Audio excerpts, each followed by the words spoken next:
I'm going to call to order a regular meeting of the Wellington Board of Selectmen. It is Monday, February 26, 2023 at 6:32 p.m.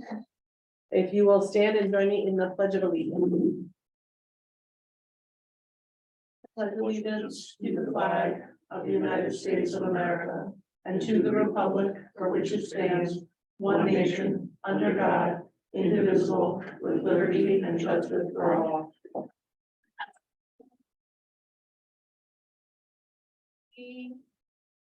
Minutes on our agenda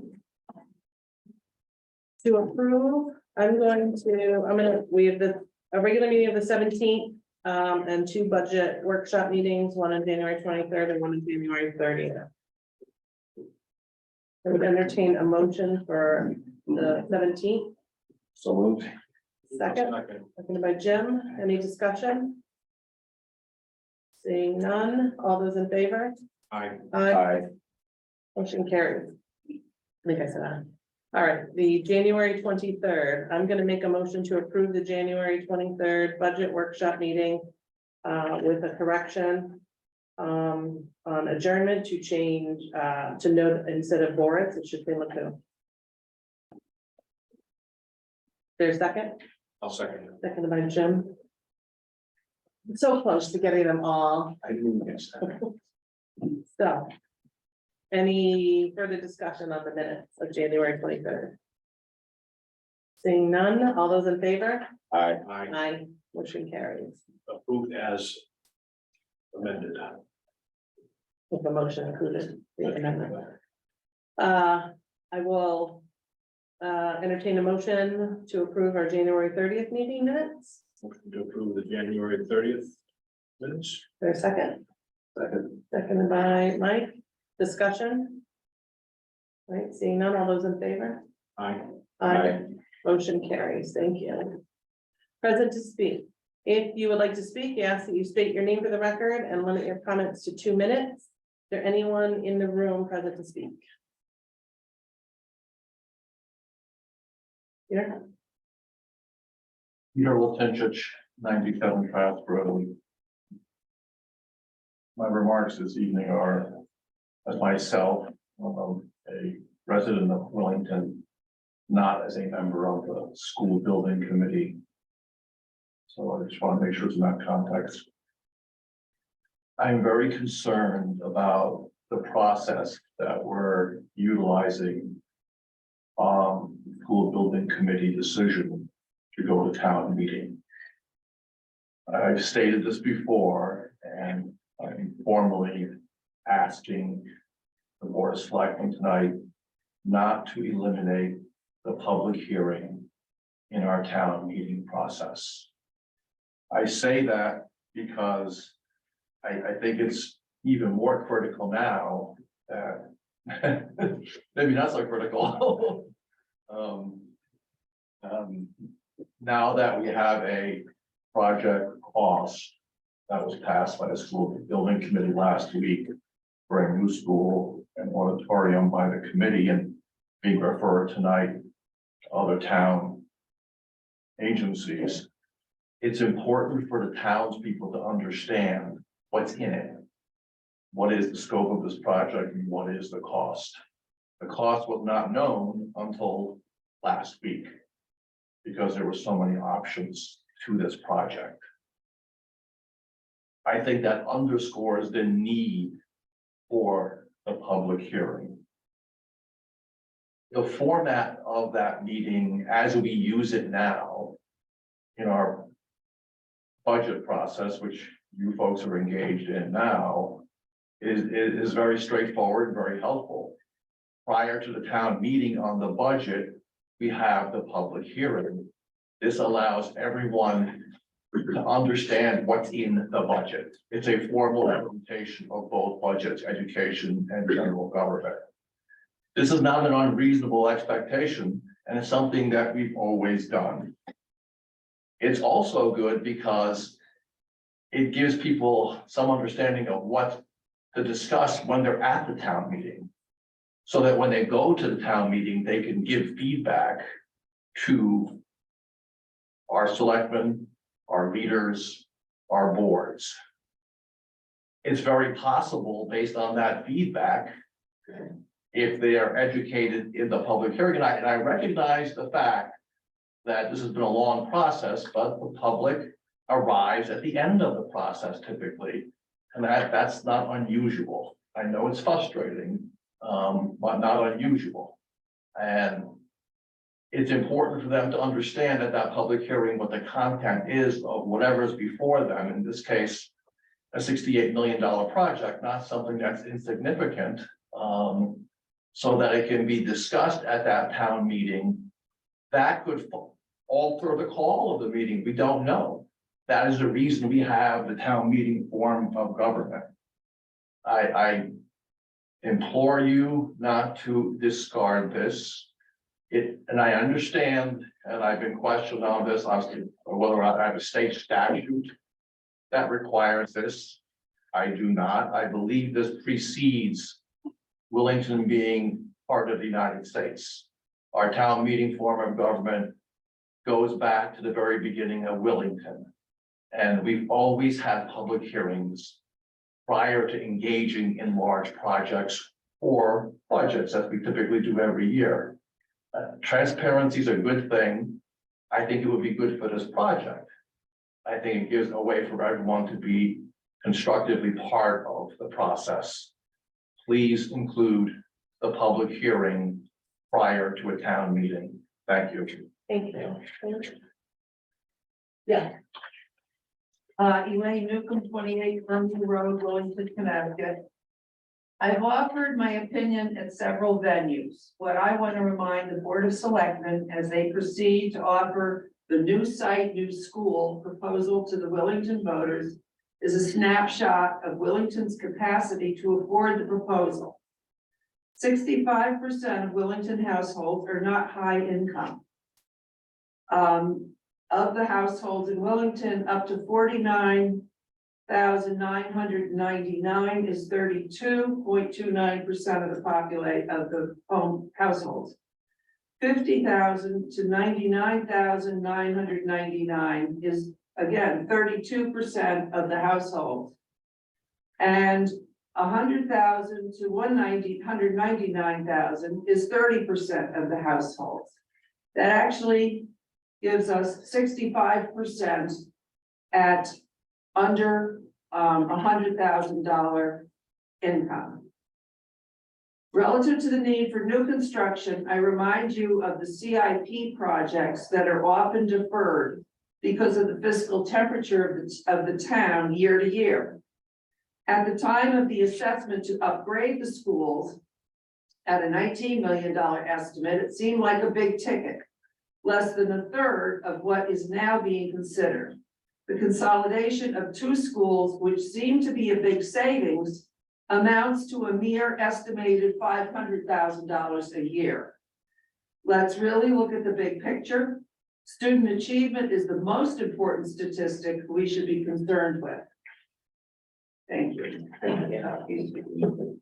Anyone online? Mr. Tella? Tella, 49 Myrtle. Can you hear me? Yes, we can. Awesome. All right. So I first just want to start off with stating the town does not need to hire more people for public works. I think that would be inappropriate. And then as far as the process, I understand that Erica has removed herself from voting and such through the school building committee and such. But at no point has she completely removed herself through this process and has had great influence in the process of the school building project. And to me, the process has been tainted because of this.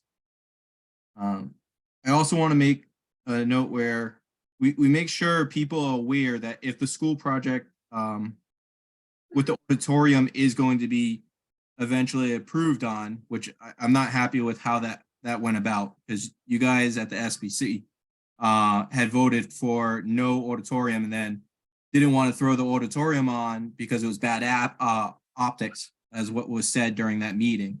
So then a couple days later, you vote to have it added on to the referendum.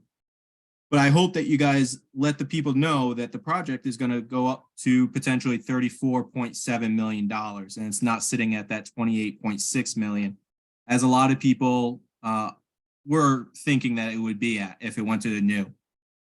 Also, with the flyers that were passed around, correct me if I'm wrong, but those numbers as far as increased taxes of $100 or whatever it may be was based off the 28.6 million. And I think those numbers should be reflected off of the 34.7, because that would be the most expensive option if everything went through. I was looking at Ed's site, just seeing where our schools are as far as scoring. I took a look at looking at Center and Hall, comparing them to Ashford, Southeast in Mansfield, Mansfield Middle, Goodwin, Vincent, Hersey, and Hale, if I'm saying them correctly. All those schools were better performing. All those schools were better performing, excuse me, sorry.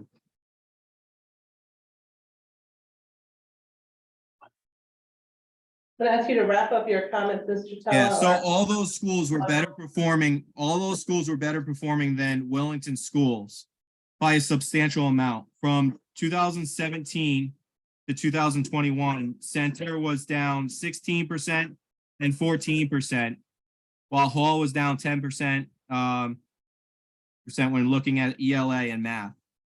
No other school came close to those. And I understand that COVID had a damper on such, but there was Goodwin, for example, that went up after COVID, 2.9%, 2.3%. We don't need to be looking at improving the schools. We need to be improving the education within the schools. It's not the building that's making these scores, it's the people in the building. Thank you. Carl Pearson, 55 Fermier Road. This is maybe a little nitty gritty, not big picture thing, but I don't think it was taken into consideration when the new site was selected. I haven't seen anything about it, but the traffic patterns. If you take Glass Factory Road and come out to 74, don't even think of taking a left-hand turn onto 74. Especially earlier in the morning when everybody's heading into Hartford or Yukon, and then late in the afternoon when they're coming back. Right over the crest of that hill is a recipe for disaster.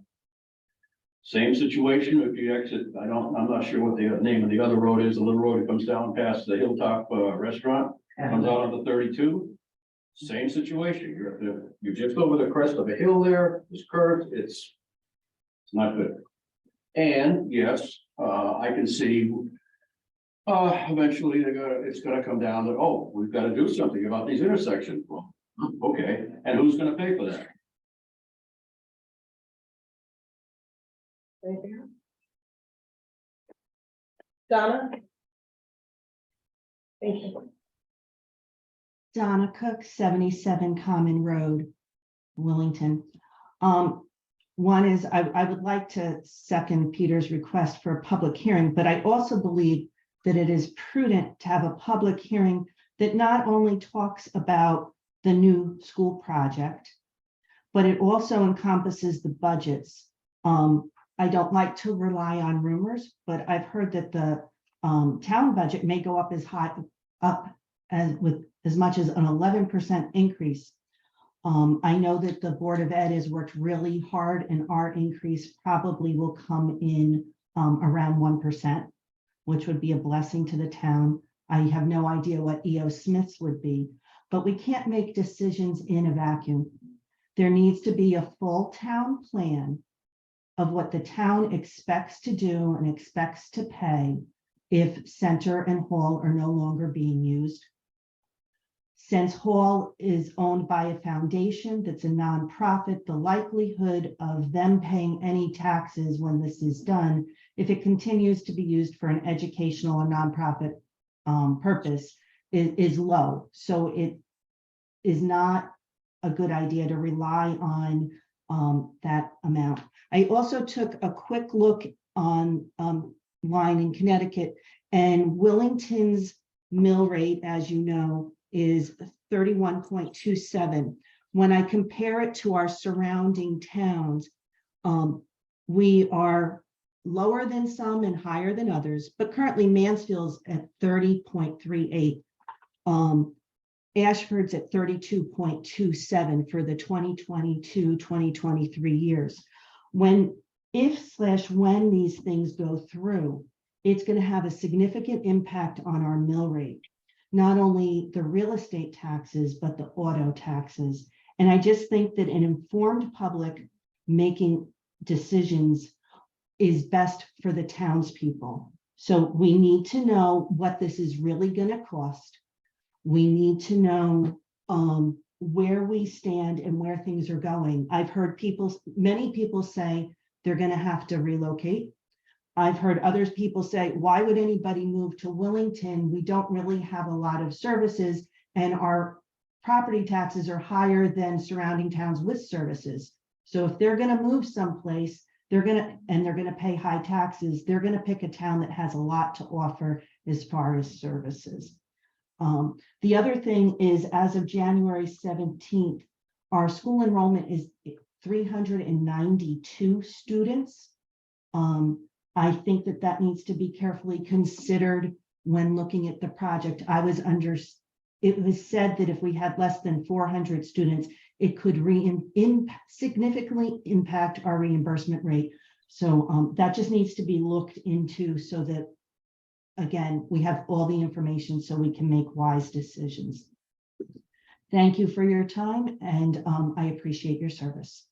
Thank you. Is there anyone else online? Anyone else present to speak? Mr. Tulis. Ralph Tillis, 47 Village Hill Road. Just looking at various policies across the country. When it comes to a bond obligation that impacts people's taxes, one of the recommendations in the state of Washington is that a bond will not pass, a bond will not be approved by the voters unless 40% of those who participated in the last state election vote, and of those, 60% have to vote in the affirmative. I know that's not the policy here, but I see that as a rather wise policy. Number two, we're going to assume a debt obligation about equal to 10% of our grand list if this goes through with an auditorium. The impact on mill rates is going to be phenomenal over the long run, and I just can't accept that. Thank you. That's all. Thank you. Anyone else present to speak? You'll have another opportunity at the end of our meeting. The next item is correspondence. We should both have a list of correspondence that are available. The Selectman's office, we got some information from Eversource included in that, which was their vegetation management plan for the coming year. It looked like more state road than local road in that plan. But we continue to partner with them to address some of the tree needs that we have, and they're been great partners. All right, I'll move on to first Selectman status update. The steep grant for the Old Town Hall septic, that's a grant we get from the state. The town engineers completing the plan, and we expect, well, currently working on the RFP. So hopefully that will go out. And again, our hope is to have that completed this summer. So well before the fall activities on the green. The school building committee update. We have a representative on that committee, so I'll let Mike speak to that, and then we do have an item specific to this agenda. Mike, so if you want to give us an update of where we're at currently. After about 2 years of work, the school building committee last week over the course of 2 meetings, passed a motion 8-2 to recommend a new school without an auditorium, and then went into lengthy discussion about if the auditorium option should be made available to the taxpayers, because as we had spent right before the motion I just mentioned, we had spent a lengthy amount of time in the meeting reviewing public input. There was a reasonable amount of people from the public who had interest in the auditorium. But our concern in the meeting was, because the cost is so high, picking the school project without the auditorium was potentially going to be the least impactful of the 4 options we had in front of us. And if we added the auditorium, then that it increases the impact. So we debated whether we should add a second question, and we just didn't have enough information that night. So the whole thought process that night was give the taxpayers the option to approve a school without an auditorium, and then give them the option to approve an auditorium. And we didn't have enough information to settle that second question. So we sought information over the next couple of days, had a special meeting on Friday. 2 days later, we had enough information to make that decision and made the recommendation to add a second question that basically is an if-then question. If the first question passes, then will the taxpayers approve the additional funds for an auditorium or not? So it was a thoughtful process to give the taxpayers the main option and then an add-on option if they so choose. And next steps, obviously, there are multiple things going on, multiple processes, Board of Finance, zoning, setting up the proper calendar for the town meeting and referendum, and then being in the right place for the application in June to the state. We have one window each year in June to apply to the state for reimbursement. And then some smaller pieces that kind of fit into that whole thing, such as updating agreements on the potential piece of property and getting more appraisals of the property, updating appraisals. And those are kind of the highlights of where we are in the process right now. Okay. All right, then I'm sure we'll talk more about this as the agenda item leads. LOTSIP, again, it's local. Those are state dollars coming back to the town of Wilmington through PROG, our region, our council of government. So we're in the Capital Region Council of Government. So the LOTSIP current project is Route 32 from Hall School to the Mills. It's replacing sidewalk on the church and mill side of the street. And then on the school side, just the school portion, and we're removing the remainder of sidewalks on that side of the road. So they were kind of sidewalks to nowhere.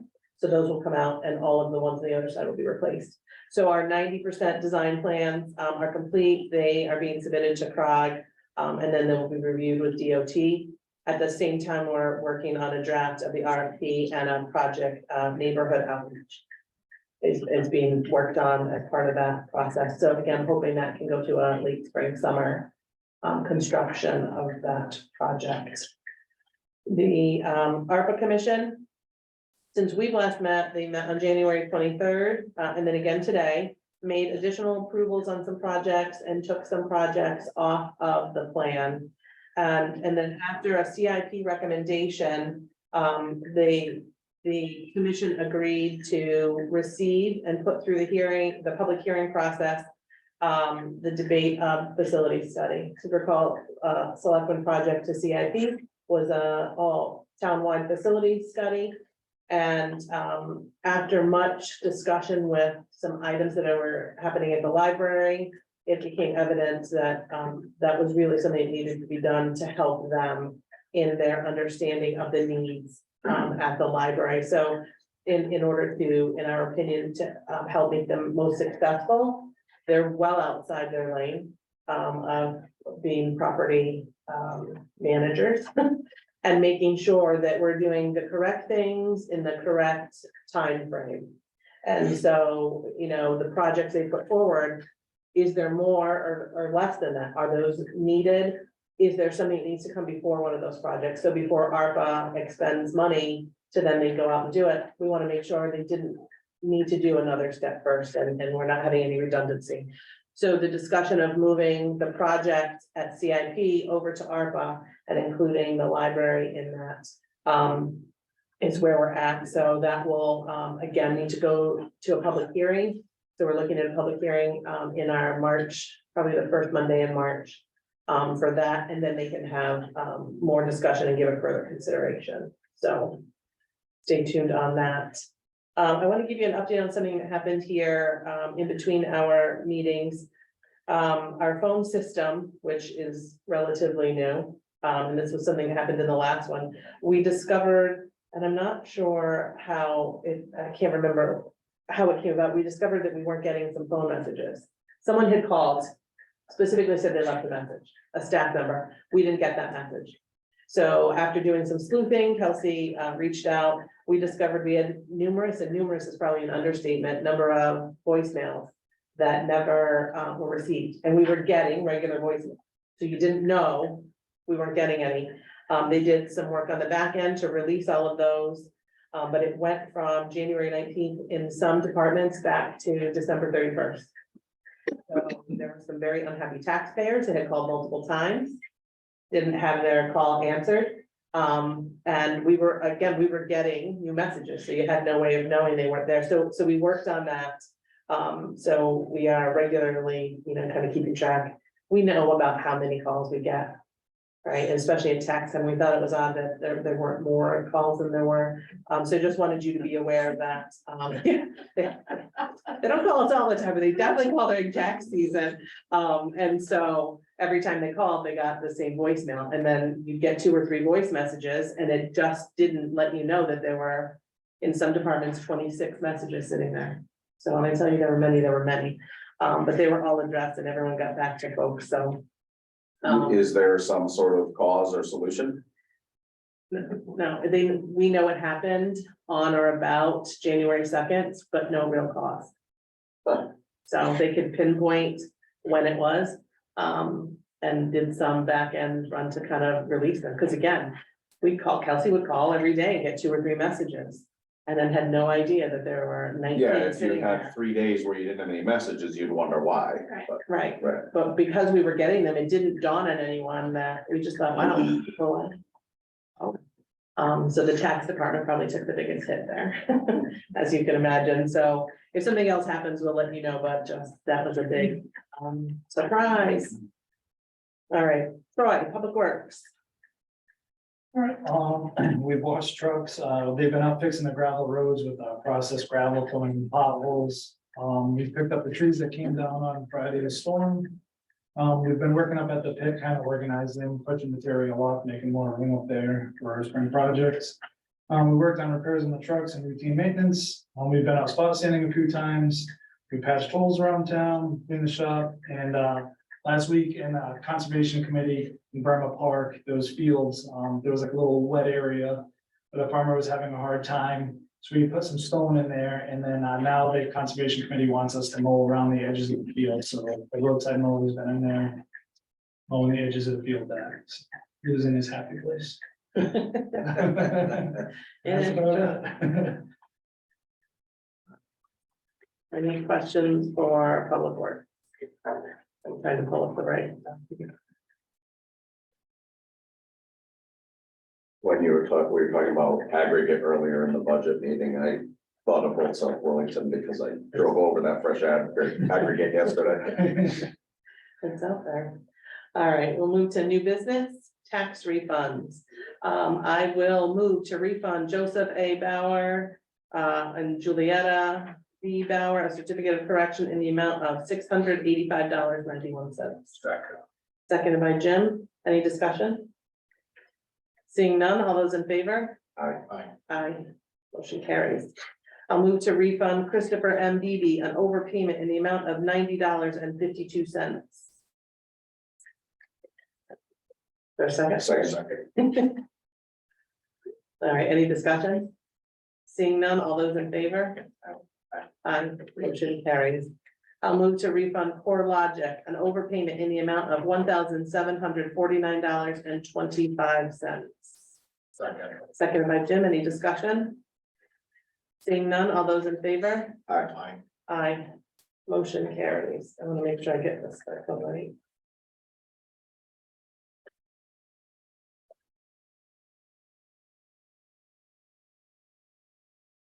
I will move to refund MD Abdullah A. Farim.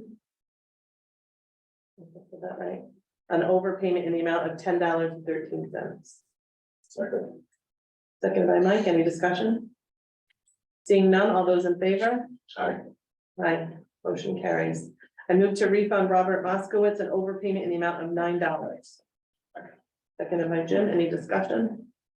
Seeing none, all those in favor? Aye. Aye, motion carries. And lastly, I move to refund Nissan Infinity LT LLC an overpayment in the amount of $225.70. Second. Seconded by Mike, any discussion? Seeing none, all those in favor? Aye. Aye, motion carries. All right, we're going to move along to appointments. We just have one. Ms. Testa resigned from the Wellington Library Board of Directors. That left a vacancy for a regular member. So Elaine Newcomb is asking to be appointed. We also received correspondence from the Republican Town Committee to fill this vacancy. So with that, I will move to appoint Elaine Newcomb as a regular member of the Wellington Library Board of Directors effective February 7th, 2023, to fill a vacancy expiring at the next municipal election, November 21st, 2023. Second. Seconded by Mike. Any discussion? All right, Is this something where we normally hear from the person or we absolutely can hear from Ms. Newcomb. You're not required to, you don't have to, if you don't have anything to say. I was just curious if there was anything you wanted to say. Yeah, I'm new to that part. yeah, Okay, I've been at other parties in town, but that'll be a new thing and I'll look to them for some direction and whatever. Oh, and- no, can I? Direction coming okay, in from right. Lincoln. And just see what I can do to contribute there. Well, thank you. We appreciate your willingness to serve, so thank you for that. So, all right. Seeing no further discussion, I'll call for a vote. All those in favor? Aye. Aye. Motion carries. Thank you again. I don't know if Robin's on here, but if she's still here when you're here, I don't know if you'll need to be sworn in. It's an elected position, but the appointment may or may not require, but. Yes. You can stop in and see Robin. Yes, Robin? Robin Yes, says please come yes. get sworn in. So we'll send Okay. you a letter that will say that, but if you would like to Okay. do that prior to Tomorrow. our correspondence. He's up to you. Thanks. All right. Item C of new business, school building project. As Mike described as part of the process, the formal referral of a project comes from the school building committee to the Board of Selectmen. And then in order to move the process forward, the Board of Selectmen refer the project to planning and zoning for an 8-24 review, and that's a state statute for review of the project, and to the Board of Finance for for appropriations of the dollars. So that requires a few steps, and just I want to make sure I outline the process. We've talked about it a little bit here. After that referral, there would need to be action by the board by planning and zoning, by the Board of Finance, and then again by this board. And then the process will move forward to a town meeting that would adjourn to referendum.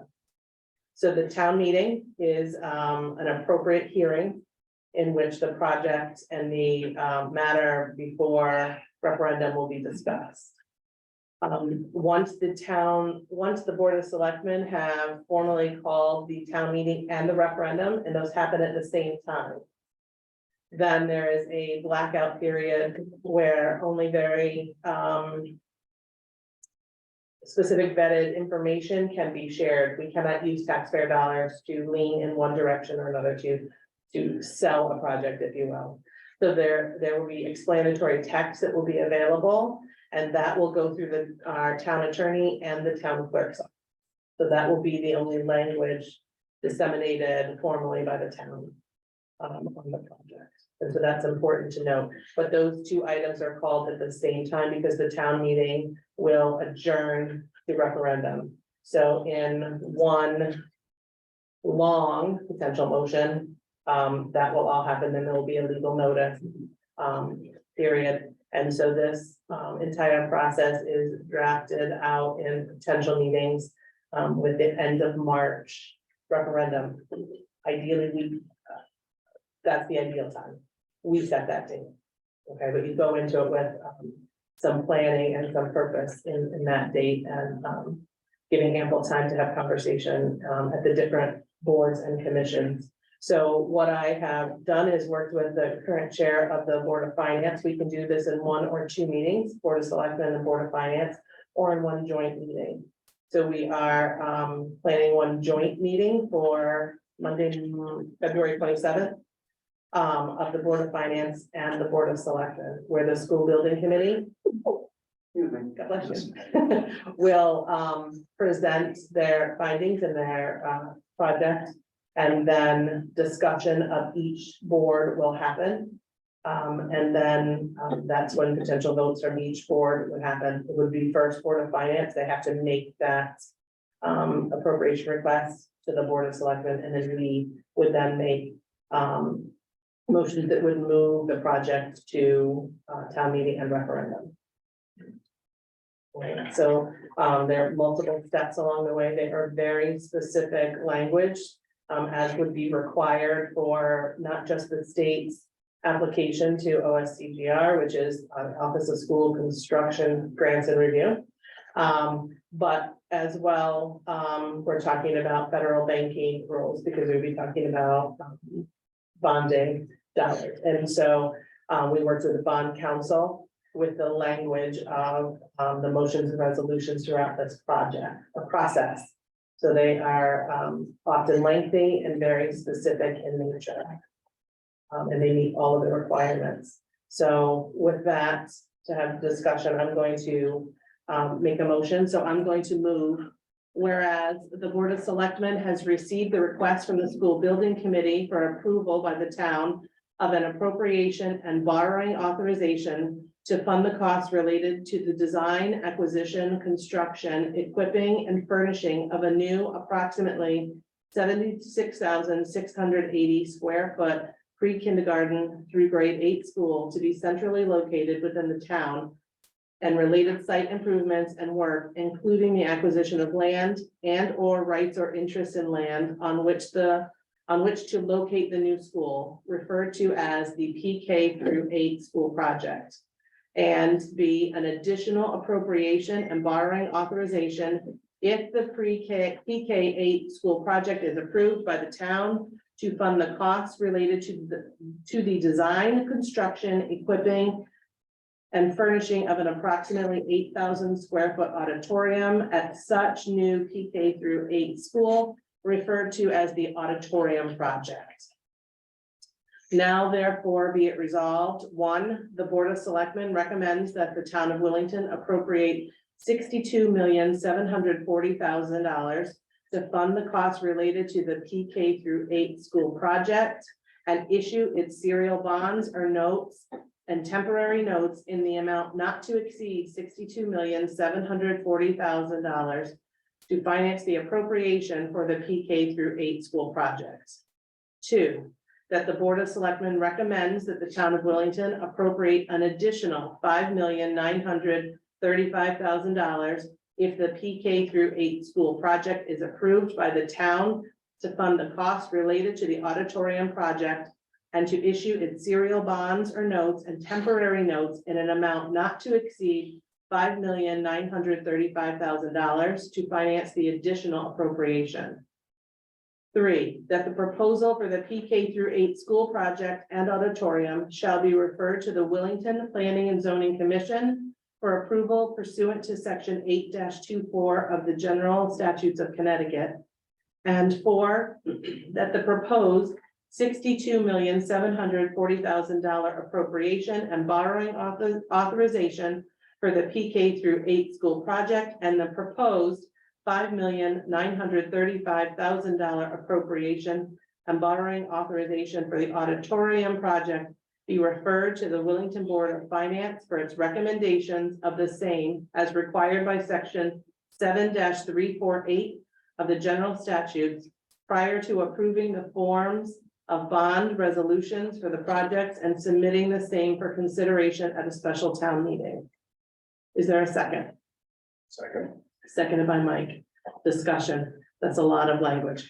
The first thing I want to clarify, those dollar amounts may not be the dollar amounts that you've seen in literature from the SBC. And that there are specific reasons. So we have to break out the cost of the auditorium because the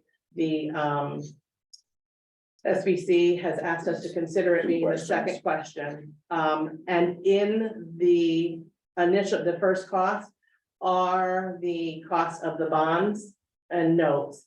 So those would be those individual costs that we were planning through CIP are in this number. This allows us to potentially bond them, but we are not bound to, but we have to go back for a second appropriation if we didn't.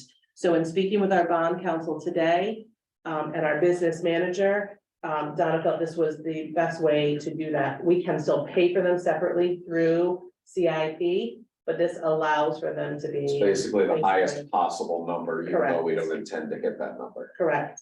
And as well, those numbers are rounded up to the $5,000 amount. And that is because, again, our bond counsel said it would be problematic to use those smaller, more specific numbers. So the intention is not for the project to be anymore. It's still, this was based off the $60 million project. And then those additional fees that have actually already been discussed and are sitting in the CIP plan or could be wrapped up in this. But what Donna and I did get in the understanding this afternoon was that we don't have to do that as we go later to actually bond, but we're asking for the appropriation now. So if the town so chose to do that. And again, rounding up to that $5,000 amount. I thought it was simply rounding up to an even number, but it was an even 5,000. So those are the big differences in numbers that you will see compared to the numbers coming out of SBC, and those project numbers are still the same. Mike, didn't the school building committee have a charge to disposition the assets of the schools? Well, You it's went not ahead- exactly worded that way, but hang on a second, I'll take it from the charge. Just reading through the list.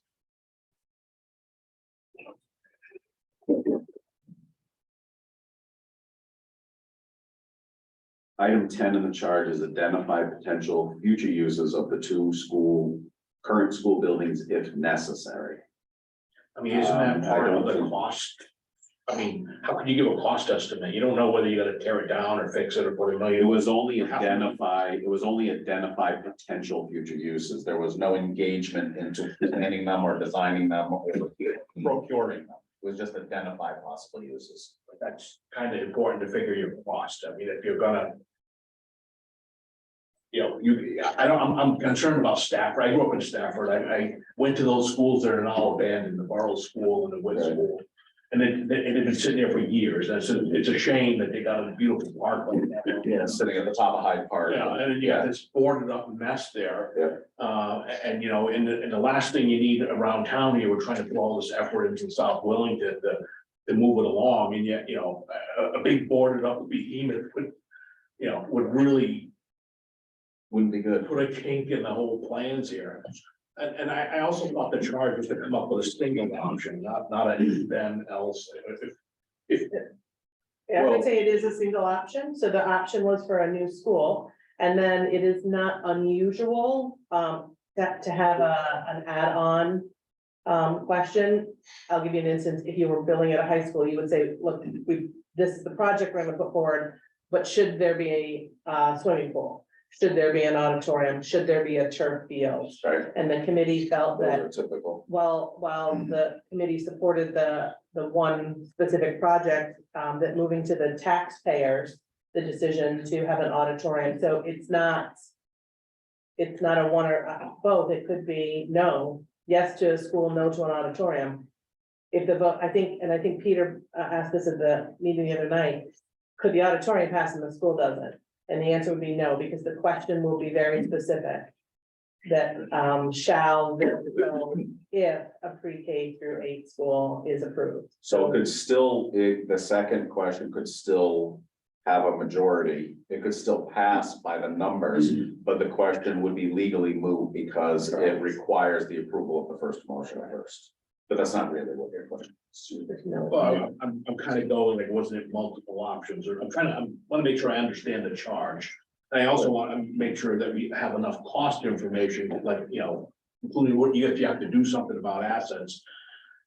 And it seems like you have an incomplete picture right now. I mean, I thought I heard 6 million, about what, 5.9 million for the auditorium. Isn't that really 7? Wasn't? Yeah, it was. Isn't there? Well, an extra million no, thrown in there's- there? There are different ways that there's different ways the numbers would move depending on the approval of the waivers from the state. The auditorium is still a $6 or $5.9 million auditorium. If the cost of the auditorium doesn't change, it's just what the reimbursement rate will be. If we don't get the waiver, the reimbursement rate will be dropped, which will, and it was my trying to simplify the terms in my head, will effectively make the auditorium $7 million, but it doesn't mean the auditorium actually costs $7 million. There's just a penalty on the square footage. And that is something that the taxpayers will need to consider as it moves forward to the time of referendum, that if the waivers don't get approved, there is a penalty for the extra space that will add $1 million to the project, basically. And Okay. the $60 million figure that this was based on, which is the new school on a new site, that includes a gymatorium. So if the project for an auditorium doesn't count, in that project, it plans for a gymatorium. Right. So it's in that cost, so that space. Which is basically a multi-purpose gymnasium, Correct. sort of Similar like to what what we all have. school has now. Yes, Right. yes, so if the second question, let's say the first question passed and the second question does not, then there is a plan to have a space that meets the ed spec. In usage. And one of the most troubling things, at least in my mind here, is that, you know, we go to public here. I made the comment before that Peter made about going to public hearing. At least give the townspeople another opportunity to get a shot at this and ask questions, only because we do that for an $18 million town budget every year. And this is a $66 million project. I don't, my concern is we don't have a lot of cost information. There was a lot of people that were concerned about costs. They said, how is this gonna impact things? I don't even know if we've looked at how this impacts our major businesses in town, like FedEx. FedEx look at Wellington and say, oh, I'm gonna go to Ashburn, you know, or they're already other warehouses are looking at Ashburn. We know that if you're looking at the nearby town news. And so I'm concerned about these impacts, and including on the personal finances of many people in Wellington here. So if So I I'm may.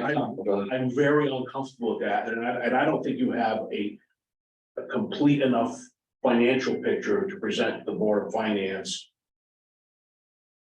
At least for them to make that type of assessment. That's what I'm thinking at this stage. You don't know what you're doing yet with the other schools, and some of that feeds into, well, if you're planning and zoning, and look at them. Okay, what's our plan of conservation development? What's our plan for South Wellington? What do we, you know, maybe the town does want to take down that building. I don't know. But that's part of the analysis that they do. So I think they have incomplete information to make those decisions. That's me. So I will say, to address some of those concerns, maybe not every single thing you said, but most of what you said has been discussed also in present to speak at the school building committee meetings and in discussion within the school building committee. And some of those are definitely real concerns. First of all, let's face it, there's no hiding the fact this is an expensive project, really expensive. And that has been discussed at length. Secondly, the ideas about what ways to get there and what ways that we could potentially reuse property or whatever. there's only limited charge and there's limited ability for the school building committee to be able to see what those would be. And there's no way within this, legally, there's no way within this process to add that into this process. The state was very clear that your reuse or decommissioning of the other properties cannot be part of the same application process and all of that. So the costs, the potential costs certainly are something that the taxpayers have to think about and that we all have to be thinking about. There's the potential that obviously something has to be done with those buildings, certainly. But there's not a good way to lay out what will be approved, what the interest will be from other things in town, what it will cost. You know, there's all sorts of discussions about whether you might get work with a developer and have a developer pick up some of the costs. And there isn't the bandwidth and there isn't the time within the charge of the committee to get that far into it. But that doesn't mean it's not a concern. It doesn't mean that, you know, people don't care about it. I think most of the things you expressed have definitely been explored and discussed at length. And our concerns haven't been ignored. But I guess I'm not trying to sound crass about it, but I guess the record speaks for itself. You've probably attended a lot of the meetings, you've seen the record, you can watch the YouTubes. It has been discussed, even the question about the public hearing has been discussed previously. It's been discussed in committee. It's also been discussed with members directly one-on-one conversations with some members in email to try to get some more feedback and understanding of it. It's very clear that the public hearing for the budget is a required legal process. It's very clear that the public hearing for this is not a required legal process. The public hearing for the budget, as you said, for our $18 million budget, which is only a third of this project cost, is one of basically two meetings for that big discussion, the public hearing and then the town meeting, right, which adjourns to the referendum. The one thing that I would say helps balance that need for the public is the fact that this project has had multiple of these public meetings, we can call them public hearings, but they operated in the same fashion. The public came, they asked questions, Q&A, and there was more than one. So it's not like we're going from no public meetings directly to town meeting. We have aired a lot of the laundry in multiple public sessions. Right, so there were multiple public sessions, which I think were really important. Were they not well attended? No, they were not. Is that disappointed? Absolutely. But there were multiple. We sent direct mailers twice to every resident in Wellington. Which doesn't even happen for the budget. It doesn't, right? So the school building committee took seriously the need to get people out and said, how do we make sure people are here? We've had this long-standing conversation at this table about what medium do we use that hits the majority of people, and there is no one answer. So the school building committee said, we need to put something in their home. That is the easiest way to do that. So we certainly have solicited their And sorry to interrupt for just a second. Also, that was partly in response to a taxpayer request. To people who came to the meeting and spoke and present to speak said, keep in mind, a lot of people in town are not on the internet. right. And you should be getting to people at their homes. And so we have twice sent mailers. Some use the twice. internet, some use the newspaper, some use, you know, the phone, some will still come down here and check that, or there is no one way. But a mailer to everyone's home, and the cost of that was minuscule in my mind, right? It wasn't important, not a lot of money to use for a very important cause, It was a very good investment. very good investment. So one of the things I do know is project management, because I am a project manager. I'm a registered PMP for those listening and want to go figure out what that is all about. But one of the things to ensure a successful project is stakeholder engagement. You got to get everybody engaged, and having some of these meetings were just before the Christmas holiday and just after the Christmas holiday, it's hard. I also know human nature too. It's hard to get any focus and brain power just before a holiday and just after. But I really do think that public hearing is absolutely critical, get everybody up to speed. People need to be you need to keep hitting the stakeholders frequently with information. They need to understand what's going on. What will things cost? We now have, we also, towards this whole process, towards the end of it, became it's a new school. That's the direction we want to go. Now we know we have a better idea of what things cost, and it seems like we kind of just threw it all together. I mean, and I know some of the concepts of cost estimate was assuming like, well, the town budget will grow 2.5%. It's not growing 2.5% here, at least in what I see in front of me, right? So maybe that needs to be rethought of. I'm just saying that some of the information that was produced is not accurate enough, I think, for the next steps. Maybe not refined enough. Not refined enough, but it's hard to make a decision, and planning and zoning also has to make a decision. How does all these vacant buildings fit into the scheme of things, or in the school and the traffic and all that other stuff that comes with it? Well, I don't know how much relief of those concerns this will be, but hopefully you'll be glad to hear that I just emailed the entire committee today and tasked all the subcommittees with looking at meeting in this month to cover their areas of concern, and including the communications subcommittee to look at what information we need to refine now that we've narrowed the project options. And how we should be communicating with the public from the decision we made last week, moving forward through the rest of this process. So we're not just sitting back waiting for it to happen. We are re-looking at all of these things to try to get new information out. Also, over the last few days, I've worked with Phil and Scott Pellman to develop a couple of charts. You saw at least one, maybe both of them came out in the meeting the other night, which are just very simplified versions of, for example, what's included in the project budget, because there was a lot of concern from the public about, well, will road alterations for sight lines or things like that be included? Or is that going to be more cost to the taxpayers? There's a chart that breaks that down, was shared at the meeting the other night. And those costs are included within a reasonable contingency. There's millions of dollars of contingency programmed into that, because that is the right way for the project to be estimated. And there also was another chart that takes just the new build without the auditorium, new build with the auditorium, new build without the auditorium but a waiver, new build with the auditorium with a waiver. So basically the 4 options we have left. And puts them all just in a chart, says what the percentages of reimbursement are with the state and all that. That came out in the meetings. It's more a scenario, not an option, because we won't be choosing a waiver, we'll be Correct, we'll be beating down the applying. door up to Yes, apply for a waiver. But it's an effort to simplify and clarify the information to the public of what these different technical costs are. So we are working. I'm thinking each day as the current committee chairman, and we are working nights, weekends, thought processes, trying to get to the next more clear, helpful, forward-thinking information. Right. So I think what's important for people to understand is the charge of the committee was a pre-K through 8 school project.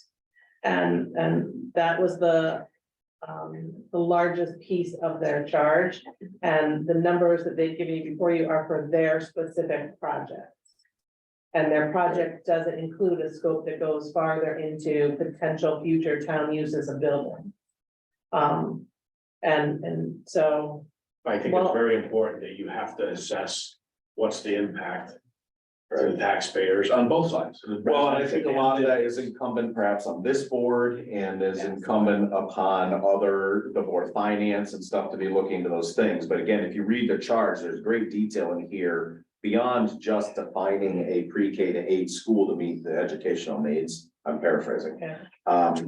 There's more detail, like recommending a competent architect, developing a building proposal, cooperating and securing state funding. That's all in the area of the pre-K to 8. It's not in the area of identifying potential future uses. So if the task after item 10, identifying potential future uses of 2 school buildings if necessary, then said identifying costs, hiring an architect and all that other stuff, that would have to be, that would be continuing part of the charge. The committee would have to get to that, and then they would have to probably seek funding to hire consultants to do the studies and all this other stuff, but I think that's, we're also talking about that in our budget, we just talked about it going back to ARPA for an overall assessment of the town Right, and buildings, that which was- will do some of That was this. put through last year to do those, and I think it's important to hit some of the concerns about traffic. Those are all valid concerns, and they come with additional costs, and the school building committee was conservative in their spending, without having an identified project. Right, you have to remember, as they were determining these things, you know, how much did they put into a project that they may or may not have chosen in the end, and it's not reimbursable.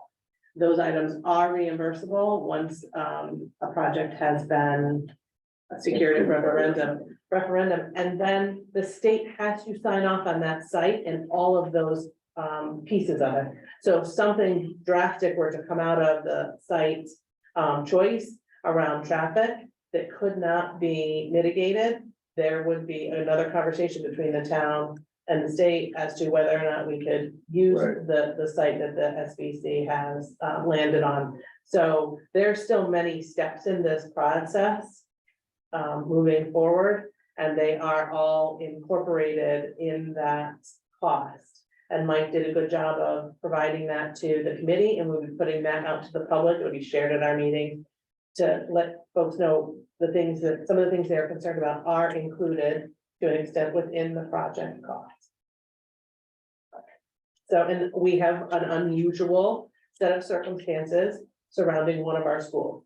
It's not as simple as the town deciding what to do with it. So that. And for clarity, I did hear in present to speak, talk about it belonging to the foundation. The school does not belong to the foundation, just for clarity. The school Right. belongs to the town. Correct. There is a reversion clause on the title that says if we cease to use it as a school, it reverts back to the foundation. That's just for clarity. Correct. It doesn't belong to Did the us. school building committee notify the Hall Foundation There have been multiple conversations. recently of your new decision? Not since last Wednesday and Friday of the decision, but there have been. I mean, they also are stakeholders, so. Absolutely, yeah, there have been multiple And conversations. the best way, like I said, to make things go smoothly is engage all stakeholders. Absolutely. We have, in some of Be them. aware what we- Yeah, there have been direct conversations with them, including about this very topic. The Hall Foundation was very clear that they did not want to weigh in until the townspeople made a decision about what direction they wanted to go. The Hall Foundation did not want, they actually said they did not want to try to influence the decision. The taxpayers needed to decide what they wanted to do and if they approved a project, and then we would sit down again with the Hall Foundation to talk about the results of that. And that was some of their hesitancy to participate in a public conversation, just them and the committee. There was a desire to be in a different capacity, and we had to unfortunately make clear that wasn't an option we had available to us. It was a public meeting of the committee, or we could not formally, the committee could not formally meet with, so, you know, the superintendent, I think it was two individuals met separately, so there was not a quorum of the At the, committee. right, at the Yeah. request of the Hall Foundation member, there were, I think, But- 3 meetings with just 1 or 2 members of the committee to discuss And this. although there has been a decision from the school building committee to move a process forward, and we're beginning that process to put a vote to every taxpayer, I can't stress this enough, every taxpayer is gonna get a vote. They're gonna decide, not this board, not the SBC. They will decide yes or no on this particular question. And then there would have to be some real conversations between the town and the foundation, anticipating if this passed, a potential exercising of that clause. And what that looked like to both parties. They may not, you know, they may be willing to look for a change, they may be willing to come to the table with the town. It's, you know, there's lots of discussions, but to this point, we don't have a project that currently officially stops use of the school as a school, the building as a school. But I think that's probably the most important thing to note here. All right, so any other, again, a lot of word sniffing here. This is us referring the project to PCC and Board of Health. That's what the motion before us is. With the fancy Formally, legal with the language fancy that is legal required. language, that's correct. So without further discussion, I will ask Kelsey for a roll call vote. Mike, Yes. Jim, No, Erica, Yes. Motion no, carries. I think it'd be financially devastating to them, so no. So I will make those formal referrals to PCC and the Board of Finance. All right, the next item is discussion of the ethics policy. So would you know a printed copy, Kelsey? Yeah. I have a, Yeah, let's all make sure you have a printed copy of a draft policy for consideration. If we choose to move forward with this, I would expect multiple conversations, multiple reviews of this by our board before we moved it through a formal process that would eventually culminate in a town meeting, because this would be an ordinance. So there's some, general language, the purpose of the code of ethics, definitions, disclosures of conflicts of interest.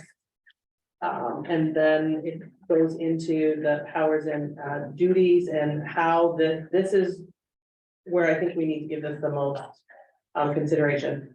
How do we handle an ethics complaint, and what's that process look like? And so this was developed based on, I believe, the town of Bolton's. We looked at multiple. That was gonna be my question, because I'm new to this. What was the benchmark? Yeah, so we looked, when we went out to see, CCM for some draft policies, they were like towns to Wellington, so a board of selectmen, town meeting, form of government. And get some of theirs, and depending on whether or not that town had a charter or not, you would see different language, so there were some very broad and much different, but this essentially establishes an ethics commission. And you see language in here of who makes up that commission, and that there are statutory provisions for that as well. So this will also have to go through a legal review. We do not have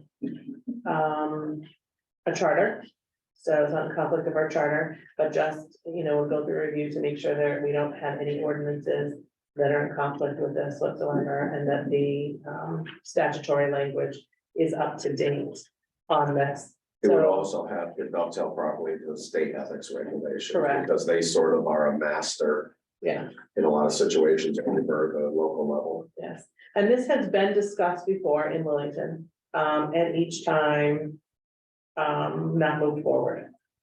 For a variety of reasons. I can't speak to those, I wasn't at the table. But this particular policy, as it's written, sets up the election of an ethics commission that would be 5 members and 2 alternates. And they have to be electors of the town, so I think that's important. Right, so it's not just, you don't have to be an elector to vote in town meeting, but you would have to be an elector to serve on this commission. No more than the bare majority from the same political party, each should, and again, we can change these terms. These are terms we borrowed from their ordinance. Each member shall serve a 4-year term following the initial term established by the Board of Selectmen. See right there, there's a, to change that date. And no official or employee of the town shall be eligible to serve on the commission. That's important to note, and vacancies would be filled through the town charter. We would say no to that. If we don't, we would have to establish a policy. And no member of said board shall hold or campaign for any public office, not just in town. So then you'll see an outline for the procedures of a complaint and what that looks like. So what I'll ask you both is to kind of go through some research. If we're prepared to talk about this at the next meeting, we can put it on. If you need a couple of meetings to discuss, let me know. Start kind of wordsmithing it from there, the Taylor suit Wellingtons. In the meantime, I'll make a couple of corrections I see right off the bat and have it run through our attorney to see if we were to choose to leave it as it was. If there was anything that needed to be addressed specifically, and then let's continue to go through that process.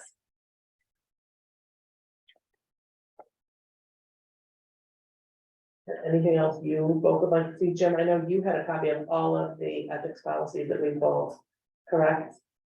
I We believe sent I it had to that everyone. somewhere, yeah. So Mike may not, maybe we can give Mike a do it electronically, Mike, Sure. okay? So you can kind of see some of the variety of, ordinances that were out there amongst towns. And again, they were only, we kind of have a subset that's size, to Wellington, and so we're not getting, getting one from Hartford or. I think I took the CCM ethics training last year, and I think that the review of the attorney and the tying in with the state ethics rules and all that will be really critical, because so many ethics cases, whether there's a local tool or not, end up at a state level. And so making sure our process lines up with that would, be probably maybe even required legally, but it would be at least prudent. Yeah, they would be prudent. Hesitate to say required legally, because the town doesn't clearly need one, have to have one. I think every town should have one, but Sure. we've gone this long with the powers that be not feeling the same way. Jim, you don't think you want to say something? No, I think we should have an ethics policy Just or methods ordinance, you have to have. Yeah. We live in a time where you have to say, yes, you can do this or don't do that. And I think I've even mentioned it. Good ethics policies pretty much say that. Even the appearance of impropriety is an impropriety. You have to watch, you have to be extra squeaky clean. We're in the defense industry, people that fired $500 per hammer, so. You have to have the appearance, your appearance has to be squeaky clean. And if there's anything you want, or need on that, to reach out to Kelsey, I'll just remind you all that she's only here for, I think you need to Short remind time. us how long is short time. until the 17th. So with that, are you both willing to sit on, hiring committee for, do you have the ability and How quickly can we establish we will not let you leave committee? I've been trying that, so far, I I'll be think, on a we will not. let this leave is committee. on the record, so please know that it comes with much sarcasm and joking. We're down to the duct tape her into her chair, form of keeping her to stay, but Kelsey has agreed to, help us in a variety of ways, which we won't hesitate to take her up on, as long as she can, so, she will certainly do that. Yes. So, and then our. Yes, I will certainly participate in the Okay. Yeah. finding of the. Are report. you available during the day? Because these meetings are gonna need to happen soon and quickly. Not very. And there's not many- This is a slack time of year. Well, right, there's just not many nights I'm available either, which makes it challenging, so, Evenings, I can make time with enough notice. okay, I have trouble during the days. okay. I can appreciate that. Are you okay if we move forward, if we have trouble with the evening time? I'm okay with Okay. that. Okay, thank you. Because it closed last week, so I just have gone through the application, so, any that qualified to put forth, folks, the, hiring committee to review, see who we want to interview. Okay, thank you. All right, so with that, it brings us to present to speak. Is there anyone in the room who would like to speak? Going once, going twice, Peter? Nick's out. Recognize, sir. Okay, no, go ahead. No? Sure. Yeah. Anticipating. You're. 97. Have to express my.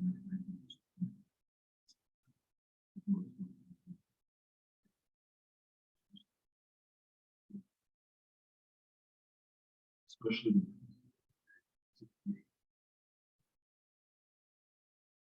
There's a fundamental difference between outreach of this event.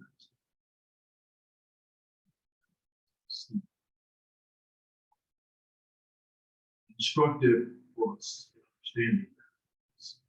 Again, our budget. It's very different to go to a budget meeting here.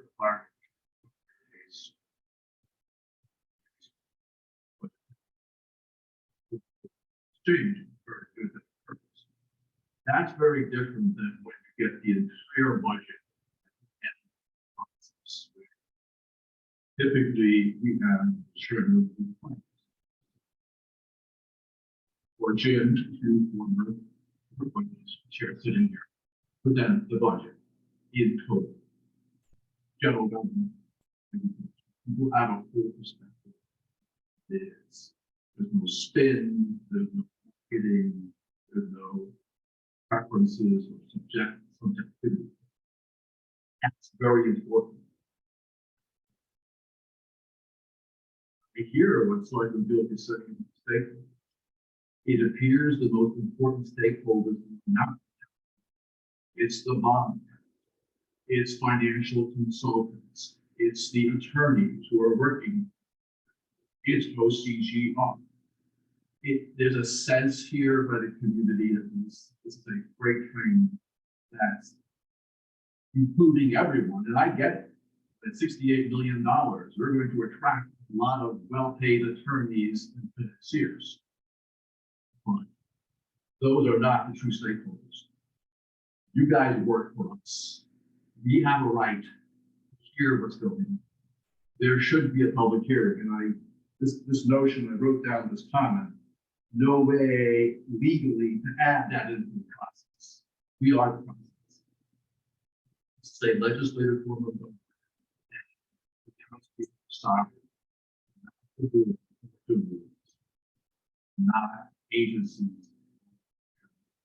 Certainly not state entities that are now bearing down on us, telling us if you go meet this milestone, this milestone, this milestone, that somehow we're just not. Going to reconsider. This is important. You're ignoring. Just 1 second. Oh, yes. Just 1 second. Peter said more reasons. Taxation with representation. We, the taxpayers, are going to pay for this project if it passes. We need to be educated as much as possible.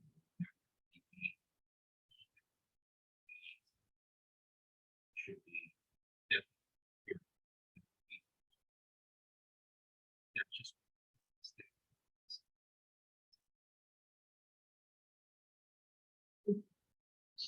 For what it's worth, the audio is horrible, both for Peter and the other speaker.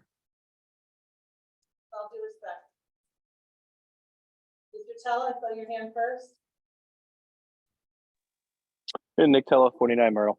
I just wanted to point out something in the school building committee charge and section D, the committee shall be responsible for, and then there's 11 items, and we'll go through each item. But one of them is number 5, finding and recommending a site if necessary. So we found it necessary to find a new site, but we don't find it necessary to identify potential future uses of the 2 current school buildings, which is in section 10. It's clearly stated in the charge that was drafted. And going into this, you guys have not fulfilled that. I get that it says if necessary, but so was number 5. So that's all I have. Oh, and then as far as ethics being established in the town, I'm personally question that, and that's if a Republican or Democrat, whoever's in charge. I feel as though there could be influence if those members are from the town. I know I was talking to the ethics committee at the state level, and they were saying that the only reason they don't look at municipalities is because they haven't found the funding from legislators. I would like to see people speak up and Keep going. okay, I would like to see people speak up to Jeff and Tammy saying, hey, we need to get this funding to the state so we can have an outside source come in and review any unethical or questionable items. That's that's the path I would like to see. But thank you. Thank you. Ms. Cook? Thank you. And I just want to repeat, I could not understand 90% of what Peter or the other gentleman said. So hopefully the minutes will be accurate. So here's my concerns. Number one, 25% of the school building committee voted no. Number two, the Board of Ed was repeatedly told that one option and only one option would be given to the town. And it seems that there's, and we asked, and we were told, no, it would be either redoing hall with an auditorium, new school, new site, or new school, new site with an auditorium. That only one of those options would be presented to the public. You're also told that in order to find out what the town will be reimbursed, that the first we have to vote, then it goes to the state. And we're stuck with whatever we voted on. So the people need to be clear and totally understand that whatever we vote on, if what I was told was true, that we have to pay for no matter what the state does or does not reimburse. And so those numbers are very, very important. I'm hoping that this is done by some sort of, I'm going to call it a special election. I don't know if that's the right, whatever the right term is, where the polls are open from 8 in the morning to 8 at night or whatever our normal hours are. And so that everybody in town has the opportunity to vote. Because if this is done on a Monday night at 7 o'clock, and that's how it's done, whether it's done by paper ballot or raise of hands, that is not sufficient representation. The other thing is the decommissioning costs need to be known by the public in order for them to make an educated decision. And I agree that the charge was poorly written at best if it did not include that if they came up with the option and options that are being presented, what to do with center and what costs would be to decommission hall. Thank you. Thank you. I'm just going to take a moment to be clarify for the record, so anyone watching will know this, it will be repeated multiple times. This process will culminate in a referendum. Before that referendum would be a town meeting. There'll be no vote at the town meeting. Your vote is at referendum, and our typical time frame, and this will be determined through this process, is a 6 a.m. to 8 p.m. vote. That is the time frame which we have to work with. It can be no shorter than very specific times. But in this town, a typical vote is between 6 a.m. and 8 p.m. on a given day. So this is not a Monday night at 7 o'clock vote. That's not what this process is. This will be a referendum, and folks have to be registered voters in this town. And it's similar to when you go to an election and when you go to vote for a budget referendum. So just so people are clear in that process. Mr. Tulis. Thank you for that clarification, Erica. Mr. Good Tulis? evening, Ralph Tillis, 47 Village Hill Road. I don't know how long this town meeting is going to go for, how much time is going to be allotted to it, which is why I would support Mr. Latinsik's in his concept of a public hearing, because heretofore, all the public has seen is a Chinese menu of options with varying dollar amounts, varying mill rate impacts. And it wasn't till last week that we boiled it down to 4 choices, 4 items on a table with no mill rate, just tax dollar impacts. So I think a public hearing or an extended town meeting, whatever you choose to call it, would be appropriate. I agree with Mr. Tella with respect to the charge, item D10. It didn't say that we had to have a definitive use, but to at least identify potential uses of the 2 sites. I would hope the referendum will permit absentee ballots. And with respect to the lot SIP project in South Wellington, if we're going to abandon Hall School, but we're going to improve the sidewalks down to Hall School, that kind of seems kind of silly to me, but what do I know? That's all. Thank you. Mr. Clark, Yeah, I agree with Mr. Toulis. please identify yourself for the record. It's Matthew Clark, 42 Burt Latham Road. I agree with Mr. Toulis. It's kind of silly to spend money refurbishing sidewalks and rebuilding sidewalks leading to Hall School and then have a big hulking empty building, which I hope someday doesn't end up with, abandoned with boarded up windows and stuff like that. But there's been no discussion at the school building committee on possible uses, and there were no recommendations on possible uses for the charge. That's what one of the things the school building committee was supposed to do, and they didn't do that. Mr. McCool mentioned this will be an expensive project. Yeah, it'll be very expensive. So that'll be 60% increase in taxes over the first 5 or 6 years, and 100% over 20 years. Another thing that struck me was that that we've had lots of public meetings and public forums and things like that. To my knowledge, no costs were available, no cost estimates were made available to the people of Wellington when they asked for it in those forums until the last one. Maybe I'm wrong, maybe it was the last 2, but for the first 4 or 5 of these things, there was no cost information available, none was provided. When asked, Mr. Stevens said, we don't know because we haven't decided what the cost is going to be yet. I'm a little bit confused too on this town meeting and referendum. So if we have a town meeting and in the town meeting, the vote is no, we don't want to move forward, isn't that, I'm a little bit confused.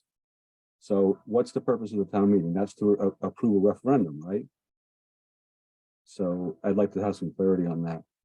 And I trust that the town meeting that will allow for debate and comments and discussion amongst town people. And I would ask that the town have available handouts for all the meeting participants regarding all of the costs associated with this project, and handouts regarding mill rates and tax bills and tax increases associated with the project. And I think that's all that I had. Yeah, that's all that I had. Thank you. Thank you. Anyone else present to speak? Is anybody up there? No. Ms. Newcomb, I've already given you an opportunity. Ms. Newcomb. I just had a question under the last item, the ethics policy discussion. There was some discussion about a meeting regarding hiring. I was just wondering what that's about. The current administrative assistant is leaving us. Okay. All right, I'm gonna move Thank on to- you. Thank you. Good and welfare. Mobile food share will be here next Wednesday, the 15th, from 11 to 11:30. That's every other Wednesday, and it's open to all residents. Please continue to support our small businesses and restaurants if you can. I'll give you the January Troop C report. There were 322 calls to Troop C for service. They included 14 accidents, 14 criminal investigations, 0 burglaries, 2 larcenies, 195 non-reportable matters, and 4 arrests. There have been 107 total traffic stops, 3 on-state DUIs, 3 arrests, 1 misdemeanor summons, 44 infractions, 15 written warnings, and 45 verbal warnings. I also would like the record to reflect that no one at this table said they didn't use for or believe in the town meeting form of government that we have. That was absolutely not what was stated here, nor did we rule out any part of the process. We simply outlined the parts that we must do in order to be eligible. Point of order. I have the floor, sir. Thank you. And so that this will all be discussed and outlined between this board, the Board of Finance, and the School Building Committee. I will note that the School Building Committee still has much work to do in its charge. This is but one step in that charge. With no business before us, move to adjourn at 8:03. Well, I think we should let him speak his point of order. I think that's the right thing to do. Agree, disagree. I strongly object to anyone's comments during present to speak to be editorialized by any member of the board. Thank you. My feeling, since a point of order was brought up, is it's a delicate balance on not commenting on present to speak items, but we do occasionally take privilege to correct errors. And good and welfare doesn't have that restriction. Thank you. So I think that's where we'd have to fall on the point of order. I will move to adjourn at 8:04. Second. All those in favor? Aye. Aye. No. Great. Meeting adjourned.